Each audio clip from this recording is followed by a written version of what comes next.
bonjour, bienvenue pour la suite du cours Optique et propagation donné dans le cadre de Physique 2 du réseau MEDNETU. Aujourd'hui, nous allons parler des lentilles.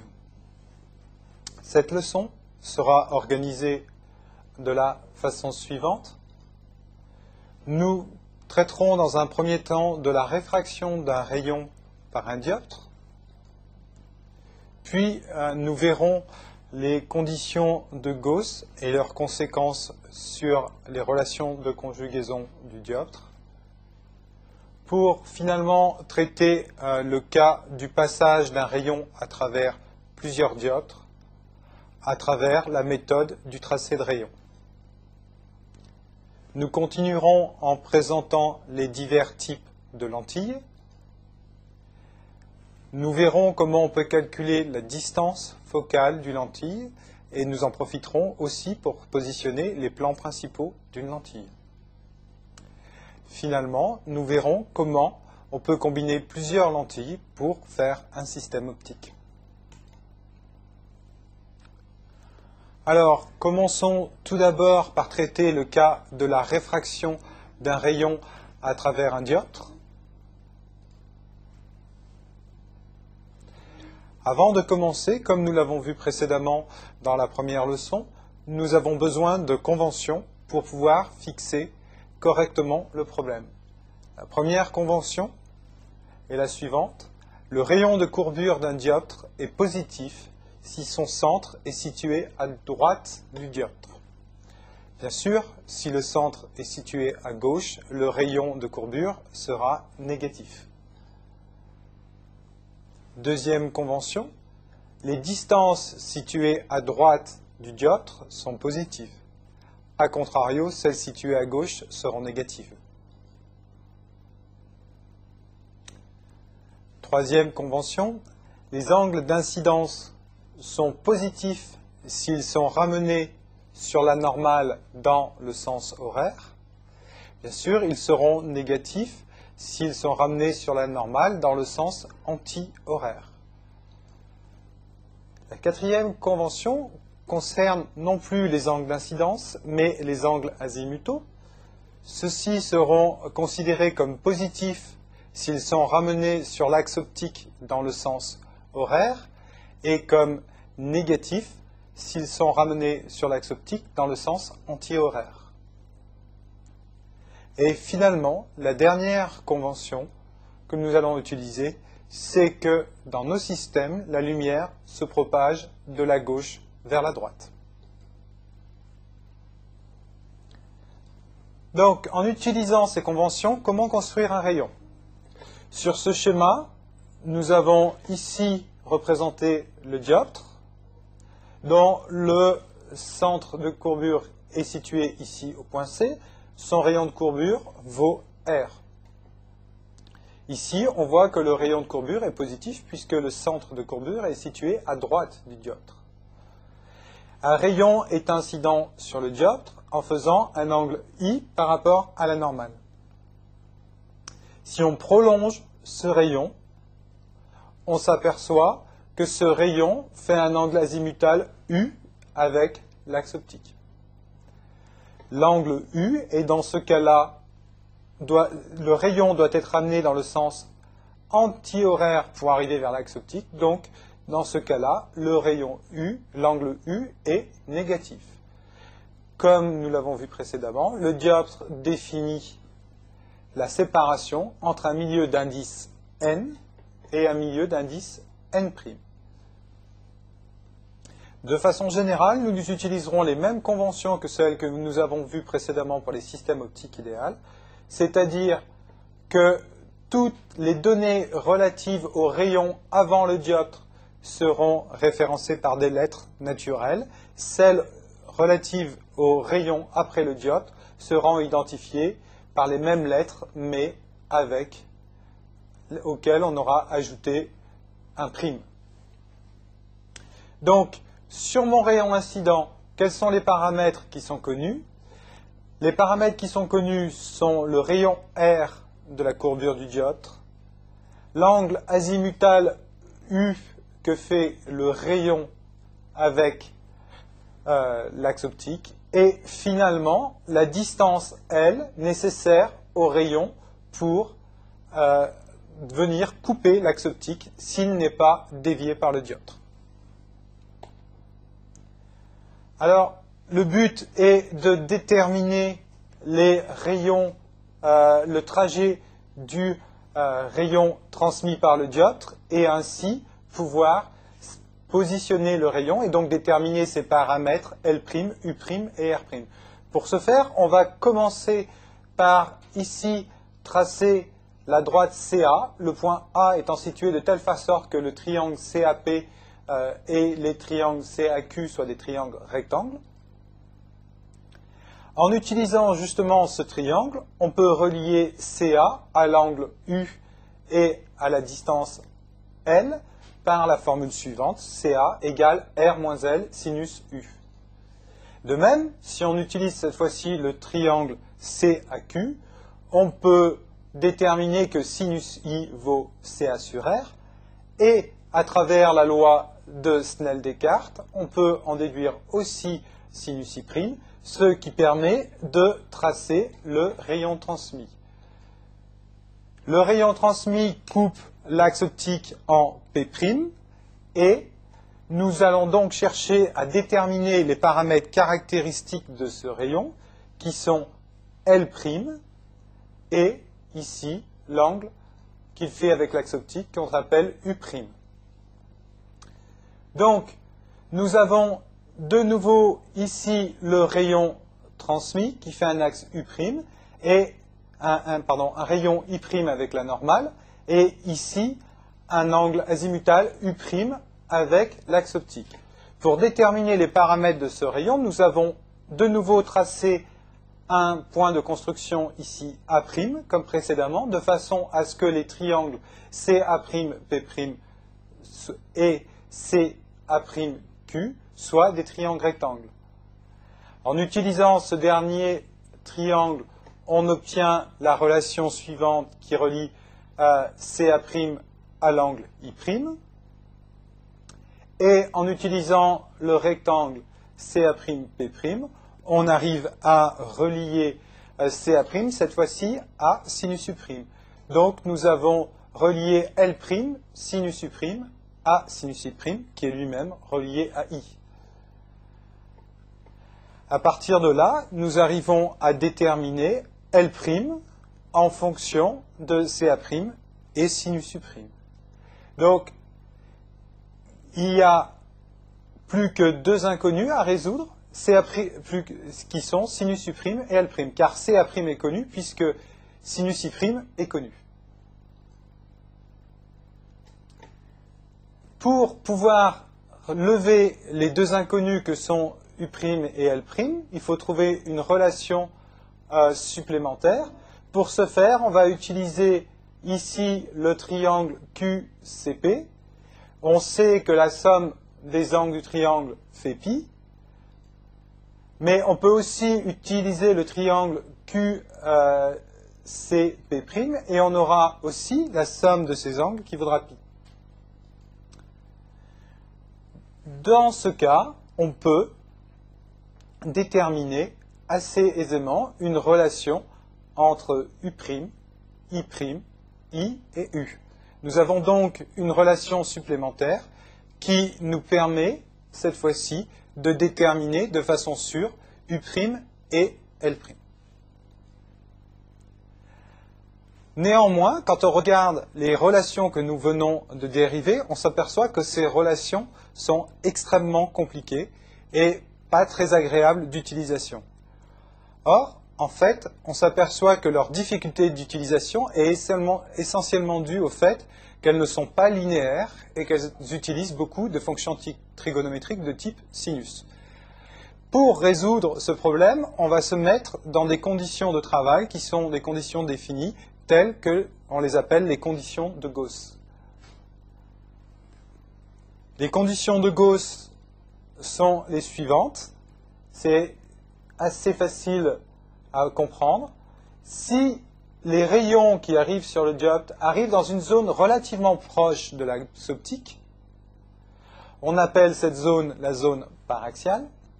alors les angles d'incidence sur le dioptre, ici, et les angles de réfraction seront faibles. De même, les angles azimutaux aussi seront faibles. Donc, dans ce cas, toutes les fonctions sinus des angles, ou les fonctions tangentes des angles, pourront être assimilées au premier ordre à l'angle lui-même. Ainsi, nous aurons sinus U' qui vaudra tangente U', qui vaudra U'. De même pour U, pour I' et pour I. Bien sûr, cela entraîne une simplification notable des relations qui va nous permettre de pouvoir relier de façon beaucoup plus facile les données relatives à l'angle du rayon transmis par rapport aux données relatives à l'angle du rayon incident sur le dioptre. Nous arrivons donc, en utilisant les conditions de Gauss, nous pouvons modifier les relations. La relation que nous avions eue en utilisant notre point de construction A' sur le faisceau transmis devient ainsi une relation linéaire, CA' égale RI'. La relation reliant les angles reste identique, mais si on la combine à la relation sinus U' égale U', on en déduit que sinus U' vaut I' moins I plus U. En combinant les deux relations, on peut réécrire la formule que nous avions eue précédemment qui reliait L' à CA' et sinus U' de la forme suivante. L' égale R moins RI', où on a remplacé CA' par RI' ici, sur I' moins I plus U, en ayant remplacé sinus U' de cette relation par cette relation-là. En mettant tout au même dénominateur et en retravaillant l'équation, on obtient L' égale R moins U, R fois U moins I sur I' moins I plus U. Pour pouvoir de nouveau être homogène et déterminer de façon efficace L', il faudra supprimer dans cette relation, faire disparaître I' et I. Pour faire ça, nous allons utiliser les autres relations qui ont été dérivées précédemment, celle qui relie CA à sinus U, en linéarisant cette relation, en faisant l'hypothèse de Gauss, on a CA égale R moins L fois U. De même, sur l'autre triangle, nous avions CA égale R fois sinus I, qui va devenir CA égale RI. En combinant ces deux relations, on s'aperçoit que l'on va pouvoir exprimer I en fonction de L et U. D'autre part, on a aussi la relation de Snell-Descartes qui nous permet, cette fois-ci, de relier I à I'. En utilisant ces relations-là, que pouvons-nous déduire? Nous pouvons réexprimer I en fonction de R, L et U, qui sont des paramètres connus du rayon incident. Et nous avons une relation aussi que nous pouvons réexprimer entre R, U, I, L et U. La relation précédente que nous avions disait que L' valait R que multiplie U moins I sur I' moins I plus U. Cette relation peut donc être retravaillée et réécrite, par exemple en remplaçant le produit R U moins I par, ici, LU. De même, on pourra remplacer I' par son équivalent ici, c'est-à-dire I sur N, I fois N sur N'. On réécrit alors l'équation de la forme suivante. On a L' qui vaut LU sur N sur N' I moins I plus U. Nous sommes presque au bout du chemin, puisque cette fois-ci, on a relié L' à U et nous n'avons plus la donnée I'. Néanmoins, il faut encore remplacer ici I dans l'expression. Pour ce faire, nous allons utiliser cette expression-là. Alors, il vient L' égale LU sur N moins N', N' I plus U. En remplaçant I par sa valeur, nous obtenons cette relation relativement difficile à exprimer. On voit qu'il y a U qui est présent de part et d'autre, donc on a une simplification. On peut prendre l'inverse de cette relation pour mettre la relation suivante, qui est une relation beaucoup plus facile à utiliser et qui ressemble beaucoup à une relation que nous avons déjà vue précédemment. Cette relation relie la quantité N' sur L' qui caractérise le rayon transmis par le dioptre à la quantité N sur L qui caractérise le rayon incident sur le dioptre et à des caractéristiques intrinsèques du dioptre qui sont la différence entre les deux milieux qu'il délimite et son rayon de courbure. Cette formule s'appelle la relation de conjugaison du dioptre.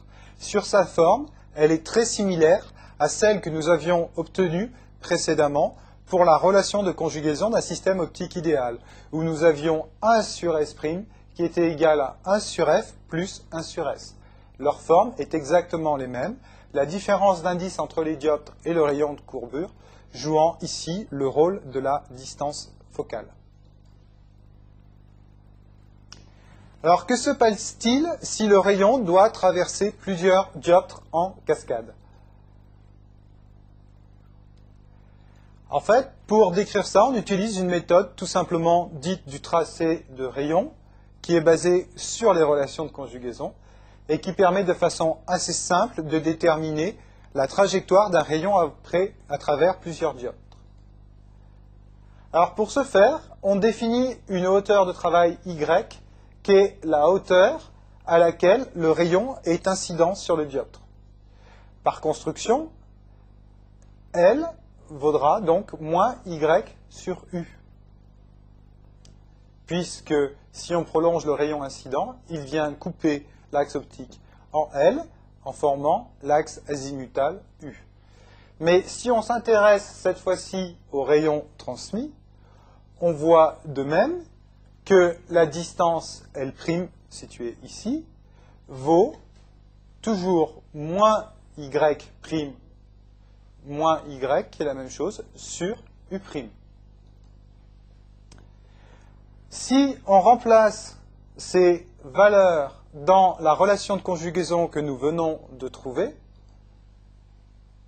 on trouve une autre relation de conjugaison qui va relier l'angle d'émergence du rayon transmis, l'angle azimutal du rayon transmis, à l'angle azimutal du rayon incident et à sa hauteur d'incidence sur le dioptre et aux paramètres intrinsèques du dioptre qui sont la différence d'indice et le rayon de courbure. Ce qui est intéressant, c'est que l'on voit qu'on a une relation linéaire de type relation de transfert entre le rayon transmis et le rayon incident.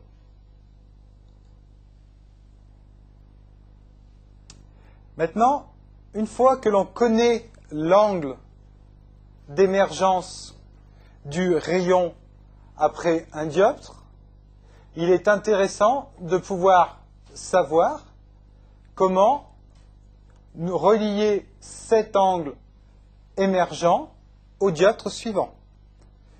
C'est-à-dire que le rayon émergent du dioptre 1, situé sur ce graphique à cet endroit, va devenir le rayon incident du dioptre 2.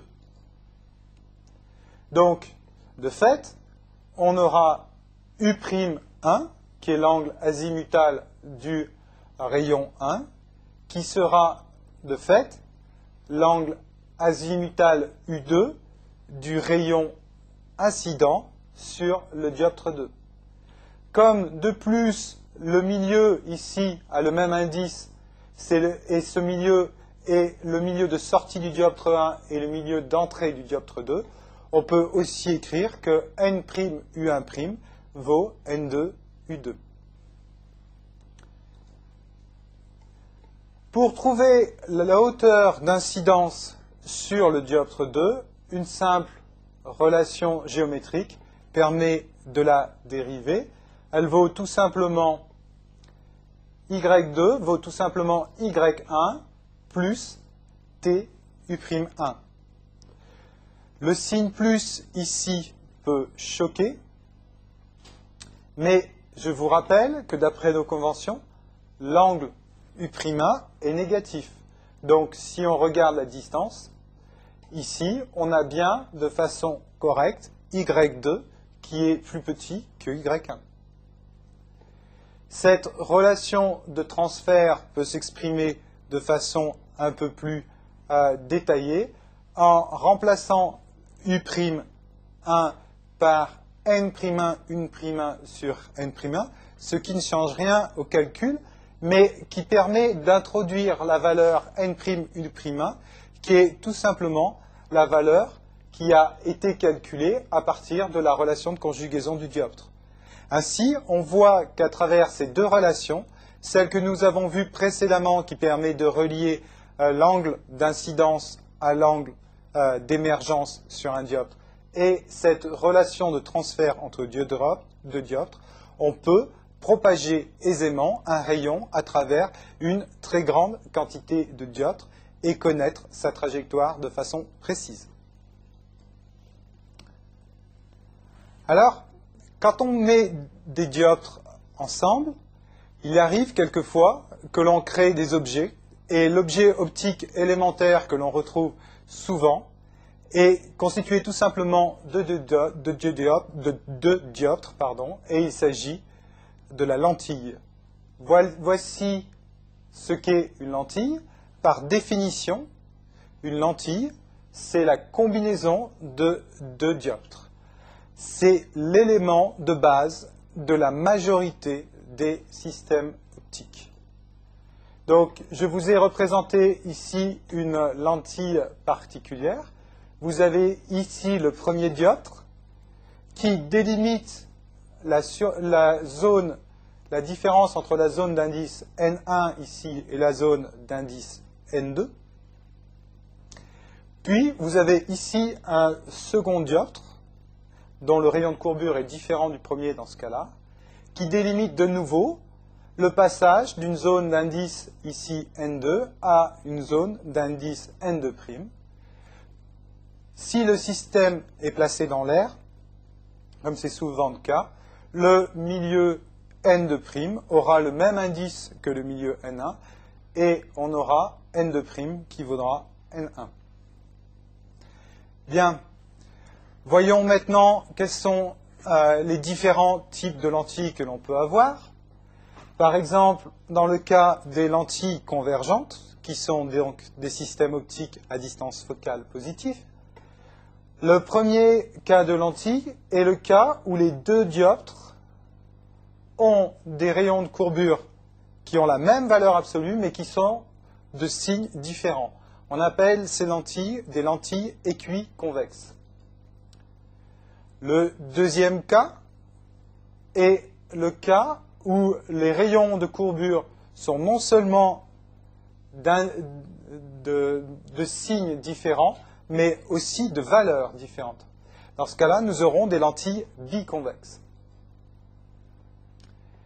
Troisième type de lentille, c'est le cas où il y a un rayon de courbure positif d'un côté et où le deuxième dioptre est un dioptre plan, c'est-à-dire que son rayon de courbure est infini. Cette lentille est appelée lentille plano-convexe. Et finalement, le dernier type de lentille, le quatrième, est le ménisque positif. C'est celui c'est le cas où les deux rayons de courbure sont positifs, mais ont des valeurs différentes. Alors, vous retrouvez ces divers types de lentilles dans divers systèmes optiques. Le ménisque en particulier est un système que vous retrouvez pour ceux d'entre vous qui portent des verres de contact, et votre œil, la cornée de votre œil se comporte et a aussi la forme d'un ménisque. Les lentilles équiconvexes ou biconvexes se retrouvent dans bon nombre de systèmes d'imagerie, et les lentilles plano-convexes sont souvent utilisées dans les expandeurs de faisceaux pour les lasers. Alors, nous avons vu les systèmes optiques qui convergeaient, qui avaient des distances focales positives. Il y a aussi des lentilles qui permettent de faire diverger des faisceaux. Ce sont les lentilles divergentes dont les distances focales sont négatives. Alors, comme les lentilles convergentes, les lentilles divergentes sont de plusieurs types. La première sorte de lentille divergente est la lentille équiconcave. Cette fois-ci, le premier dioptre a un rayon de courbure qui est négatif.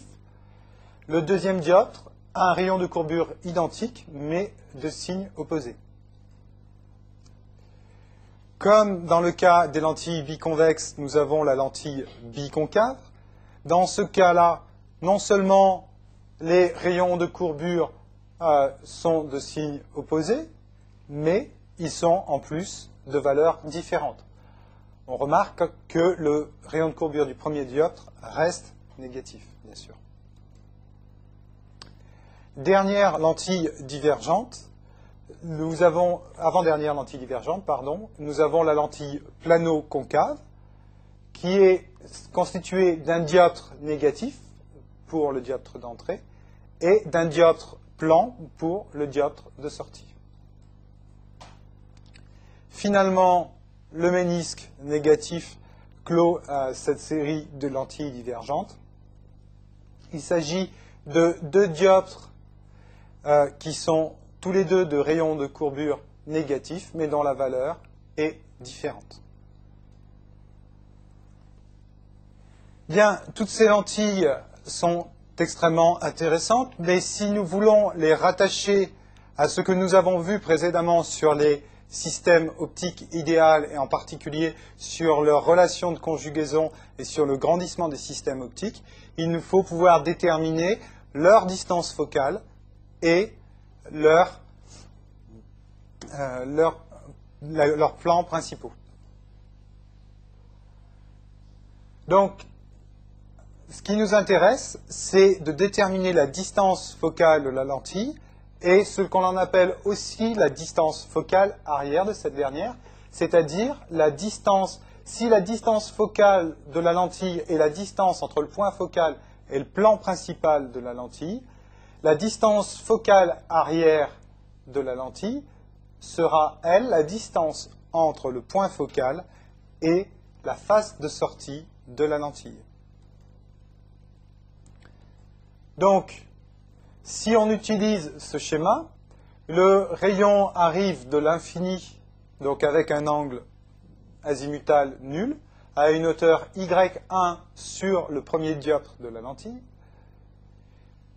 et il est ensuite transmis et rabattu vers l'axe optique jusqu'au point focal. Donc, par définition, la distance focale f, ça va être la distance au plan principal dans ce cas-là, de la lentille et au point focal, c'est-à-dire moins y1 sur U'2, en prenant ce triangle ici. Si on s'intéresse cette fois-ci à la distance focale arrière, ce n'est plus la distance par rapport au plan principal qui nous intéresse, mais la distance par la face arrière, par rapport à la face arrière.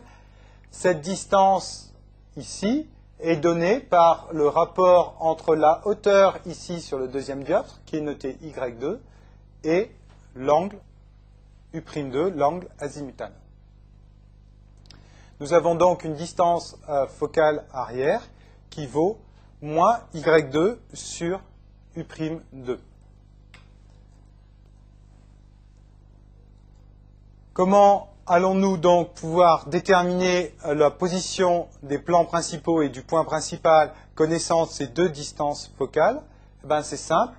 La distance du point principal par rapport à la face arrière, c'est tout simplement la différence entre la distance focale et la distance focale arrière. Donc, calculons la distance focale.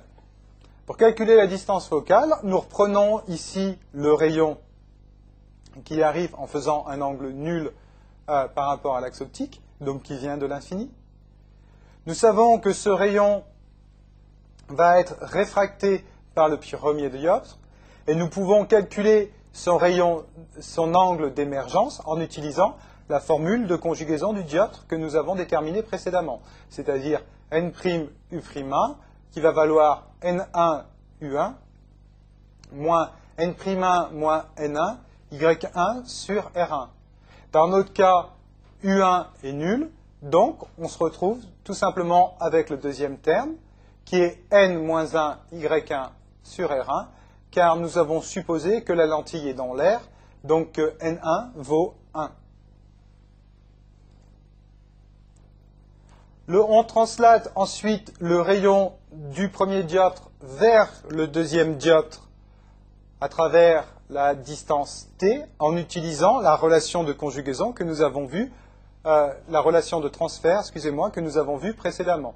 On peut donc écrire que Y2 vaut Y1 plus T N'U1' sur N1'.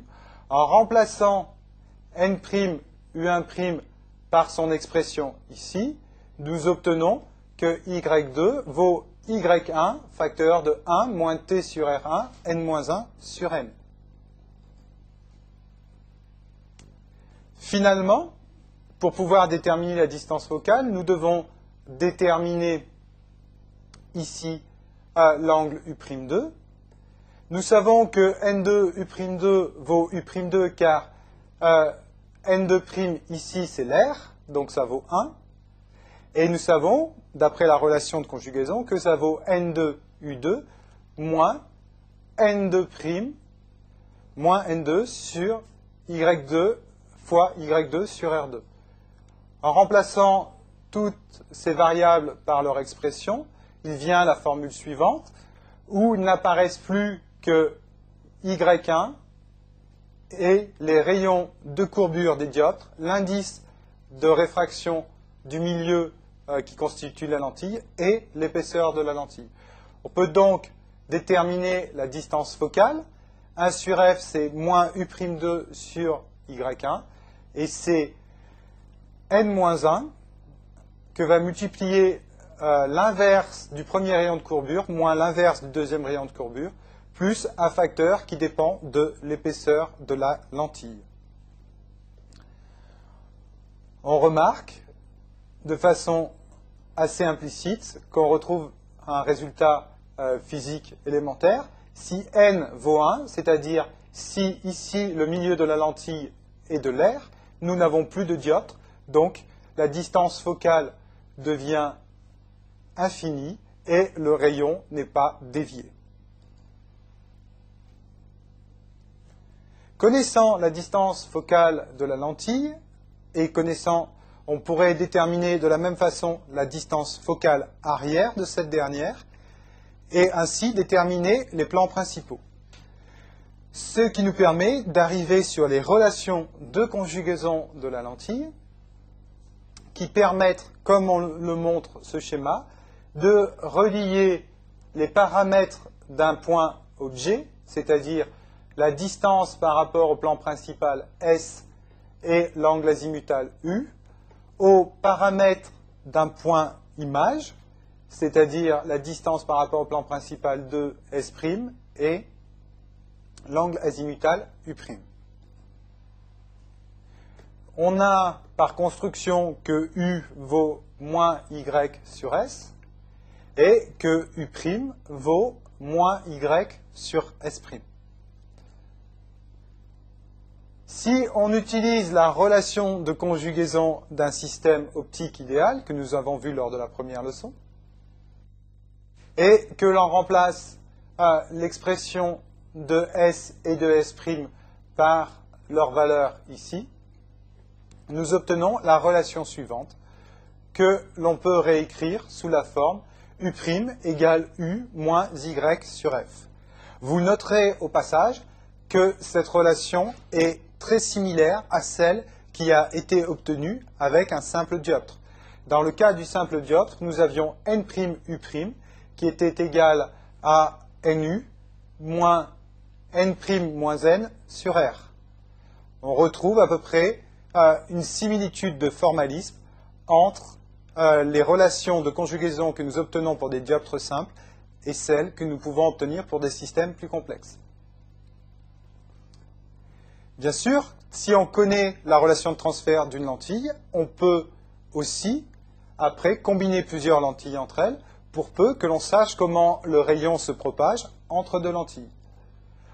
En fait, nous allons procéder comme pour le cas des dioptres, en regardant comment un rayon émis d'un point objet qui passe à travers une première lentille va ensuite se propager pour arriver sur une deuxième lentille à l'incidence ici Y2, puis donner une image.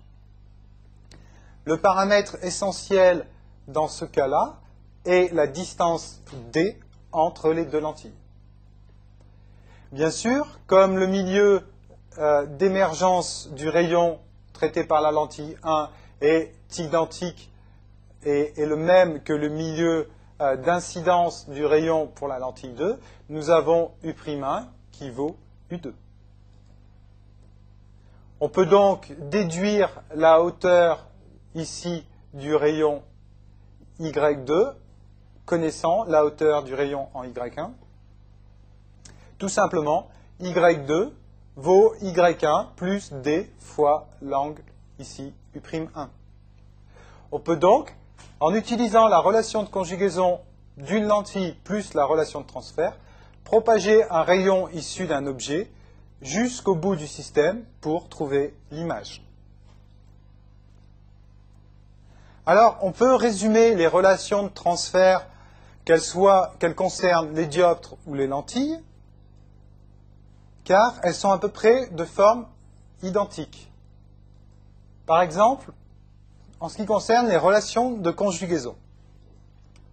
Pour un dioptre, nous avons la relation N'U' égale Nu moins Y que va multiplier N' moins N sur R. Je vous rappelle que N' est l'indice du milieu situé après le dioptre. U' est l'angle azimutal du rayon émergent. N et U sont respectivement les indices situés avant le dioptre et l'angle azimutal du rayon incident. Y est la hauteur d'incidence et R est le rayon de courbure du dioptre. Pour les lentilles, nous avons à peu près la même chose, sauf que n'apparaissent plus ici les indices, puisque nous sommes dans l'air de part et d'autre, et que le produit N' moins N sur R est remplacé par la distance focale de la lentille. En ce qui concerne les relations de transfert, nous avons pour un dioptre la relation de transfert suivante. Tout d'abord, la hauteur d'incidence sur le deuxième dioptre est égale à la hauteur d'incidence sur le premier dioptre plus la distance entre les deux dioptres que va multiplier l'angle d'émergence du premier dioptre. C'est la première relation qui permet d'avoir la hauteur. La deuxième va vous dire que l'angle d'émergence du premier dioptre est égal à l'angle d'incidence sur le deuxième. De même, pour les lentilles, nous retrouvons exactement les mêmes formules, à l'exception du fait que la distance entre les dioptres T a été ici remplacée par la distance entre les lentilles D.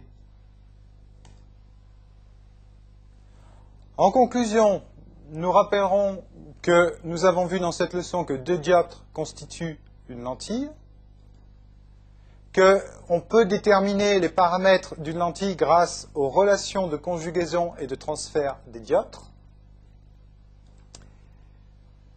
et que les relations de transfert et de conjugaison des lentilles permettent de déterminer le trajet d'un rayon émis par un objet jusqu'à son image. La prochaine leçon sera consacrée à l'étude des prismes et des miroirs. Je vous remercie pour votre attention.